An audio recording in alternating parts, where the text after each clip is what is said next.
जहां तक आंकड़े का सवाल है, मैं अभी कुछ कहना नहीं चाहता क्योंकि अभी सर्च ऑपरेशन चल रहा है, मगर दोनों ओर का नुकसान हुआ है। हमारे जवान शहीद हुए हैं। मैं उन सभी जवानों को श्रद्धांजलि भी देता हूं और उनके परिवारजनों को और देश को इतना विश्वास दिलाना चाहता हूं कि जवानों ने अपना खून जो देश के लिए बहाया है वो व्यर्थ नहीं जाएगा।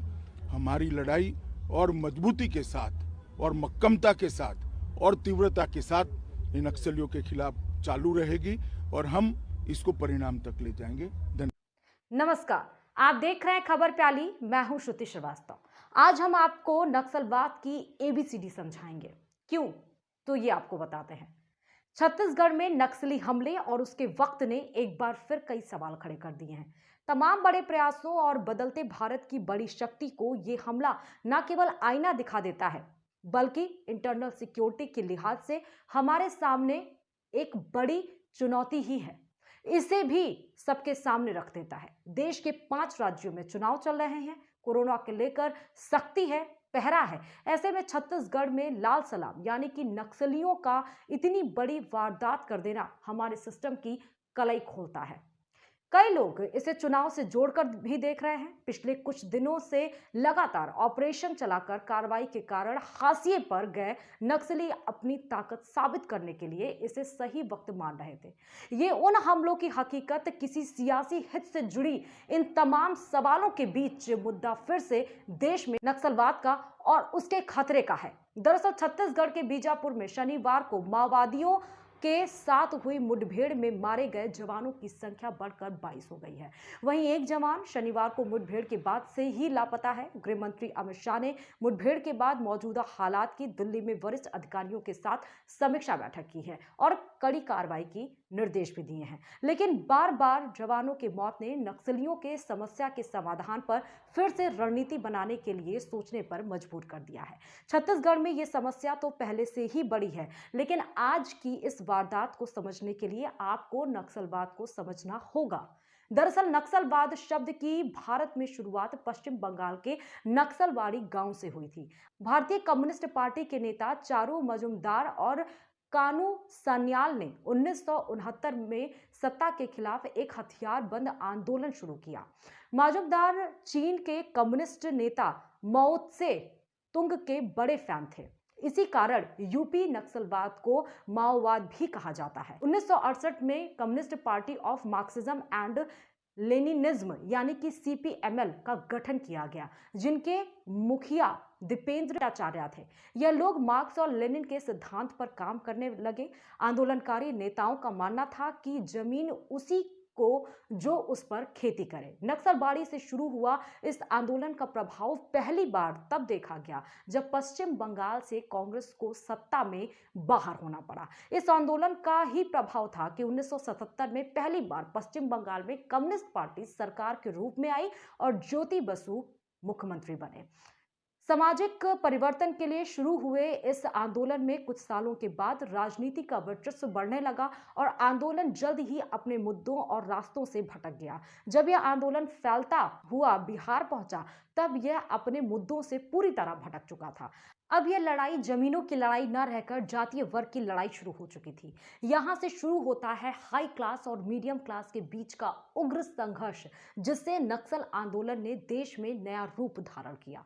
श्री राम सेना, जो माओवादियों की सबसे बड़ी सेना थी, उसने उच्च वर्ग के खिलाफ सबसे पहले हिंसक प्रदर्शन करना शुरू किया। इससे पहले 1972 में आंदोलन के हिंसक होने के कारण चारू मजुमदार को गिरफ्तार कर लिया गया और 10 दिन के लिए कारावास के दौरान ही उनकी जेल में मौत हो गई। नक्सलवादी आंदोलन के प्रणेता कानू सान्याल ने आंदोलन के राजनीति का शिकार होने के कारण और अपने मुद्दों से भटकने के कारण तंग आकर 23 मार्च 2010 को आत्महत्या कर ली। ये तो कहानी नक्सल आंदोलन की हुई, पर इसकी गहराइयों, सामंती व्यवस्था, जमींदारों का जुल्म, आदिवासियों का मैन स्ट्रीम में ना होना, उन्हें जल जंगल जमीन से दूर करना शामिल है। जब वो इनके आगे पस्त हो गए तो उन्होंने हथियार को ही रास्ता बना लिया और देश में कई बड़ी घटनाएं हुई। एक वक्त था देश के 16 राज्यों तक नक्सली अपनी जड़ें जमा चुके थे और एक के बाद एक बड़ी घटनाओं को अंजाम दे रहे थे। बिहार, झारखंड, पश्चिम बंगाल, छत्तीसगढ़ तो इनके बड़े सेंटर थे ही, तो आंध्र प्रदेश तक विद्रोह की ये लहर पहुंच चुकी थी। केवल छत्तीसगढ़ की बात करें तो श्यामगिरी में 9 अप्रैल 2019 को दंतेवाड़ा के लोकसभा चुनाव में मतदान से ठीक पहले नक्सलियों ने चुनाव प्रचार के लिए जा रहे भाजपा विधायक भीमा मंडावी समेत 4 सुरक्षाकर्मी को मार दिया था। 24 अप्रैल 2017 को सुकमा जिले के दुरपाल के पास नक्सलियों द्वारा घात लगाकर किए गए हमले में केंद्रीय रिजर्व पुलिस बल के 25 जवान उस समय मारे गए जब वे सड़क निर्माण में सुरक्षा के बीच खाना खा रहे थे। 25 मार्च 2013 को बस्तर के दरभा घाटी में हुए इस माओवादी हमले में आदिवासी नेता महेंद्र कर्मा, कांग्रेस पार्टी के प्रदेशाध्यक्ष नंद कुमार पटेल, पूर्व केंद्रीय मंत्री विद्याचरण शुक्ल समेत 30 लोग मारे गए थे। 29 जून 2010 को नारायणपुर जिले के धोड़ाही में सीआरपीएफ के जवानों पर माओवादियों ने हमला किया। इस हमले में पुलिस के 27 जवान मारे गए।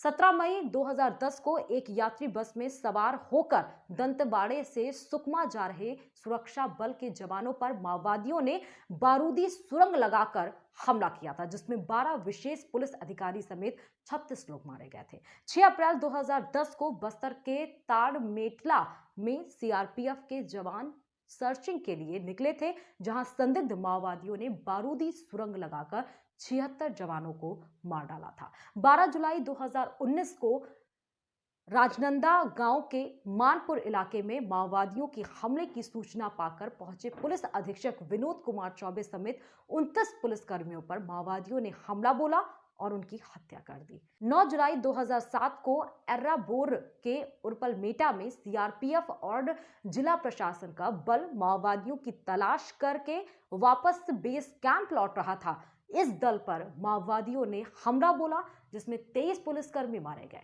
15 मार्च 2007 को बीजापुर के रानी बोदली में पुलिस के एक कैंप पर आधी रात को माओवादियों ने हमला किया और भारी गोलीबारी की। इसके बाद कैंप को बाहर से आग लगा दिया गया। इस हमले में पुलिस के 55 जवान मारे गए। इन हमलों ने देश के सामने बड़ी चुनौती खड़ी कर दी है। कई राज्यों में इनके तेजी से फैलाव को देखते हुए कई ऑपरेशन भी चलाए गए।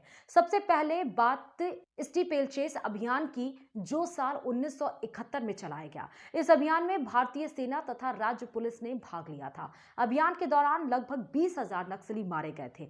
इसके बाद ग्रीन हंट अभियान, जो साल 2009 में चलाया गया। नक्सल विरोधी अभियान को यह नाम मीडिया द्वारा प्रदान किया गया था।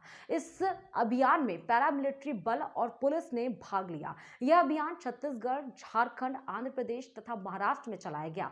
जब इन अभियानों का असर दिखने लगा तो 3 जून 2017 को छत्तीसगढ़ राज्य के सुकमा जिले में सुरक्षा बलों ने अब तक के सबसे बड़े नक्सल विरोधी अभियान प्रहार को शुरू किया।